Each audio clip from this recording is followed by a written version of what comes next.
Jai Hind, sending a lot of blessings for all of you from my channel India Rocks 2023. We were on page number 174 of my book Let's Board the Love Train that teaches a lot of moral values and life skills that are needed according to the changed generation in Indian society. As I always explain that every individual has different life target and different life journey. So their overall life journey is totally different from any other person. But being Indians, we all have same social values which as Indians we need to follow. And those social values which are equivalent in every strata of the society, whether it is rich, poor, middle class, lower middle class, whatever we have done the segregation according to the basis of income, but overall we all are human beings, and some of the values are really same for each and every human of our society. So this book deals with those values which can be applied in every age and in every section of Indian society. Let's start today's episode number 17. Like this family gets their relationship bonds strengthened and reach the Appalachian of peace and happiness. Meanwhile, Shahada completes her graduation and gets admission to Florence School of Fine Arts in Tuscany, Italy, in studio art specialization. Her friend Antonio informed her about the recently added online MFA, Master of Fine Arts, for foreign students who cannot stay there. Looking at her aspirations, Heather gets her admitted there. She needs to go there once a year for the final project presentation. During her first year submissions, Heather took her there and took the second year. And during the second year, Varisha took her for her presentation. Her creativity and hard work helps her to get this course done with a lot of appreciation from the faculties and good results. She gets a job as a museum officer at the National Archaeology Museum in Naples. By that time, she has learned the Italian language as well. She gets $61,000, that is in rupees 48,75,120 rupees per annum as a salary for 50 hours of duty per fortnight. Heather takes her there for a year of experience this job, and Varisha stays with her mother-in-law. She earned and saved her money. She showed her interest to do it for one more year. This year, Varisha accompanied her and Heather stays at home with his mother. After 2 years of job, she came to India and started her world-class museum in Mumbai. Woman entrepreneur. I'll take a pause and I'll explain you that. It is leading towards G20, where 20 nations are going to come together for the well-wishing of financial growth of all of these 20 countries. And when we are leading towards G20, a global mindset is needed, and a humanitarian thought must be inculcated among all those employees who are going to work together at international level with all these 20 countries. So I have explained that topic through all these values, that she got job in Italy. She has worked for 2 years because salary was very high over there, but she was having this thought in mind that after collecting money from this job, she is going to do something good for the nation. Here, the patriotism and the love for nation is put like a child who wants to do very good things for his or her parent. She or he completes education, goes abroad for education, higher education, or for good salary job. But ultimately, the child comes back to India and settles over here to take care of old parents, and he does something good for the nation as well. And this is what every nation looks, this quality in the citizen. So that is what I explained over here. Let me continue. Where she helps budding painters to present their artwork in a monthly exhibition and provides a platform for youngsters to understand the career scope in fine arts. Her museum has a collection of paintings of artists from all over the world. She is felicitated by the Indian Council for Cultural Relation for her contribution to the field of art and culture exchange. Later, she started an online school of arts named Suraiya Arts College. She named it on the name of the wife of Badruddin Tayyabji, Suraiya Tayyabji. She was a veteran who contributed to the designing of the Indian national flag by replacing the spinning wheel that was designed by Mr. Pingali Venkaiah with the Ashok Chakra. So this change in our national flag has been put by Suraiya B. And as Shahada was a very educated daughter of educated parents, she has given this name to her art institute because Suraiya ji had this thought in her mind that the 24 hours of the day must be shown by the spokes of Ashok Chakra, and she has put that in because if spinning wheel would be there in the middle part of the national flag, it would be dedicating only Gandhian thoughts. But national flag is what that is devoted to all the freedom fighters, those who have given their lives, their money, their efforts, their good thoughts, their contribution to the nation. So she has replaced it with Ashok Chakra, so because it has 24 spokes in it, and these 24 spokes tells that we Indian are hardworking, we work throughout the day to let our nation progress. And this is how our national flag has got Ashok Chakra in the white strip of it. She gets busy with her passion for getting an education and educating the new aspirants. It is her 25th year when she lost her parental grandmother due to aging and natural death. Due to the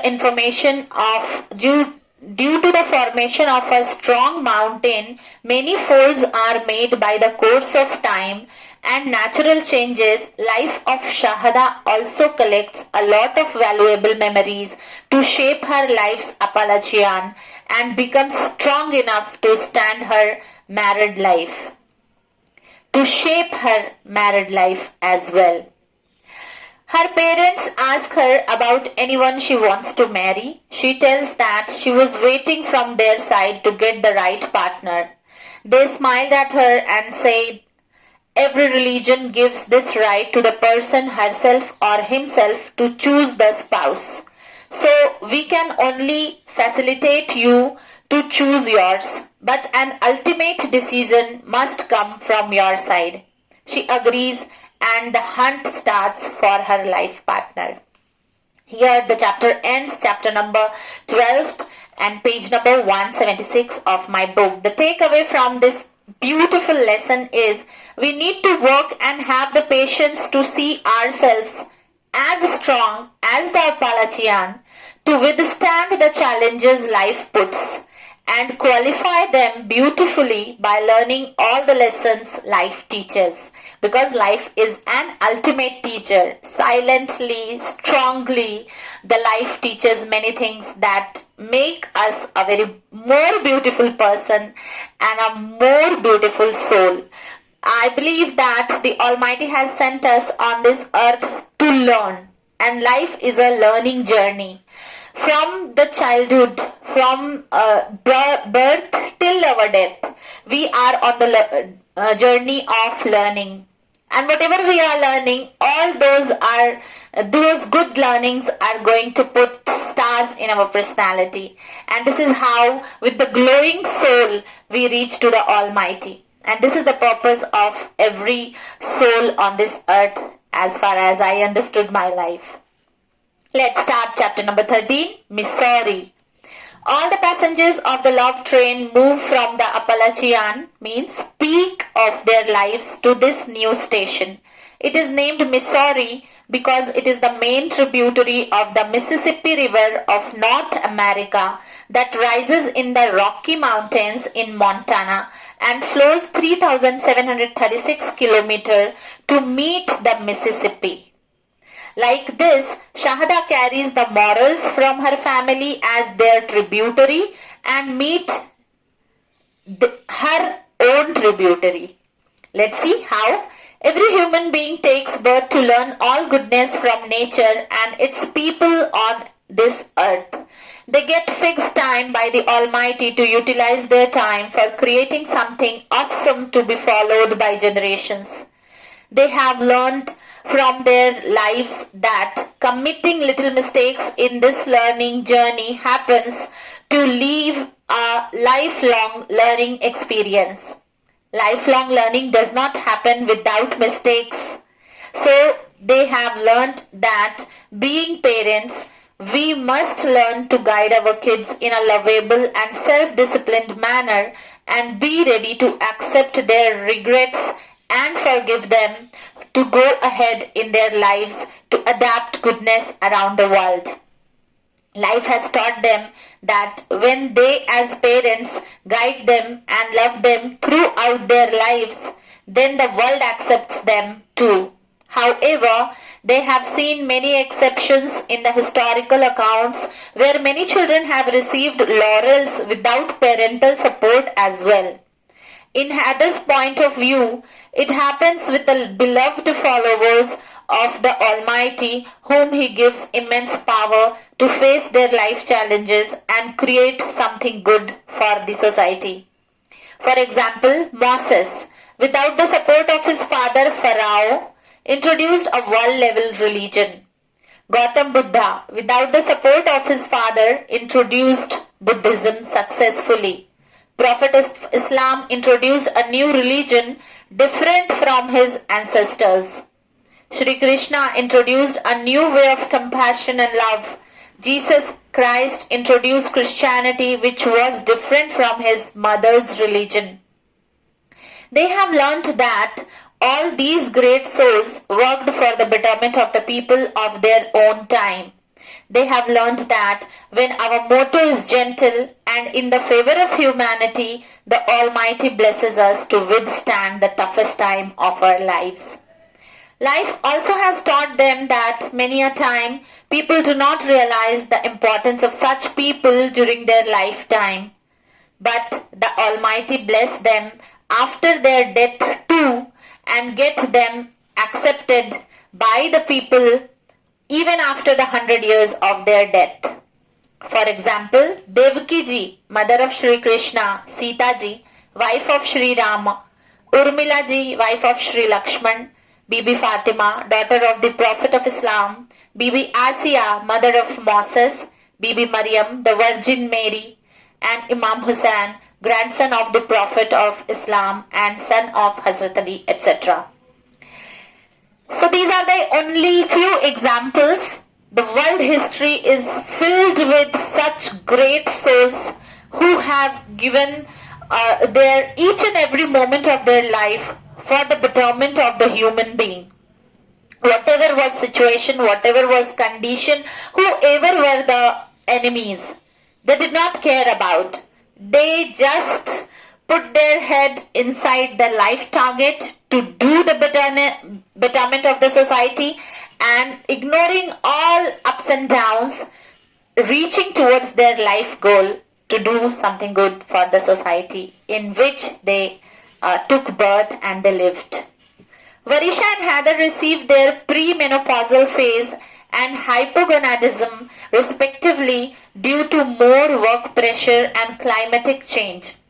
Little upset from their poor health, they think that if it is illegal to relocate native dogs to another state due to the reason that different breeds are meant to live in different environments and climates, maybe their shift from their native land means shift of Varisha and Heather from their native land, that is Uttar Pradesh, to Maharashtra, also be one of the reasons for their poor health.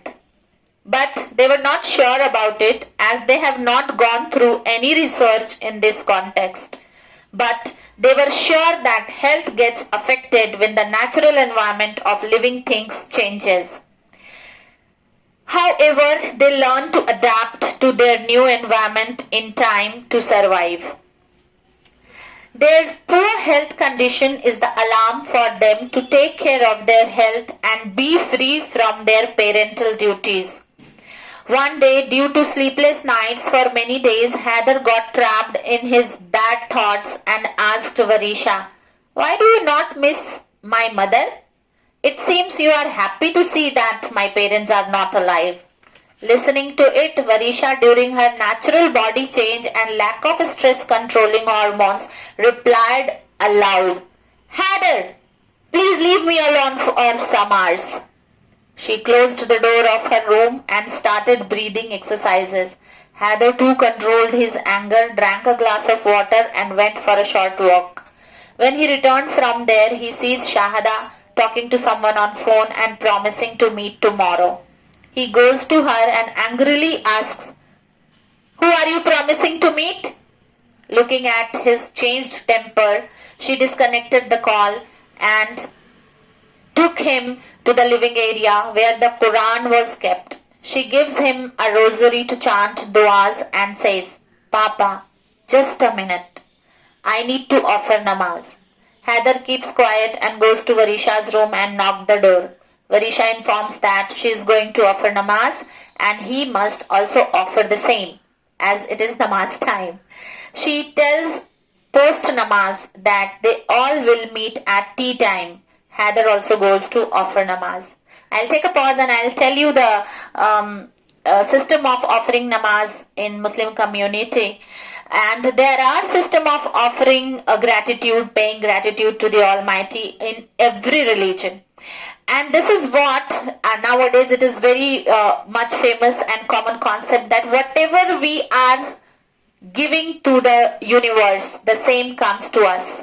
If we are sending the blessing to the people around us, we are sending the blessing towards the universe and we will stay blessed. Like that, when we pay gratitude to the Almighty for every small and big things He has given in our life, He sends blessing in return. He sends goodness in return. So this is how the importance of namaz is there in Muslim community. At tea time, they all meet and Shahada informs that she likes a guy who has a startup company that deals with destination weddings in India and abroad. He is the sole proprietor of the company and is a graduate of economics and postgraduate in finance from JNU, Jawaharlal Nehru University. He shifted to Mumbai to start his company before 3 years with his family. His parents belong to Sayyid from the maternal side and Pathan from the paternal side. And the twist comes in Heather's life when her daughter is going to get married. Let's see what happens.